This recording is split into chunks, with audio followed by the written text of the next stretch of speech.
ಹಪ್ಪಳ ತಗೊಳ್ಳೋದು ಎಣ್ಣೆ ಒಳಗೆ ಹಾಕೋದು. ಏನು ಮಾಡ್ಬೇಕೀಗ? ಏನು ಮಾಡೋಕ್ಕೆ ಹೋಗ್ತಿದ್ದೀಗ? ಎಲ್ಲಿ ಏನು ಮಾಡ್ತಿದ್ದೀಗ ಹೇಳು? ಹಾಂ, ಏನು ಮಾಡೋದಕ್ಕೆ? ಏನು ಮಾಡೋದಕ್ಕೆ ಎಣ್ಣೆ ಕಾಯಿಸ್ಬೇಕು? ಹಪ್ಪಳ ಮಾಡೋಕ್ಕೆ ಹೆಂಗೆ ಮಾಡೋದು?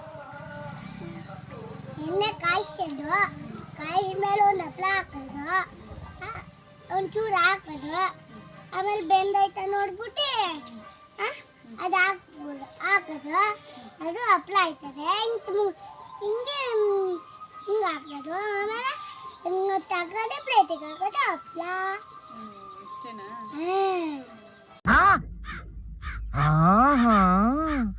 ಈಗ ಗೊತ್ತಾಯ್ತು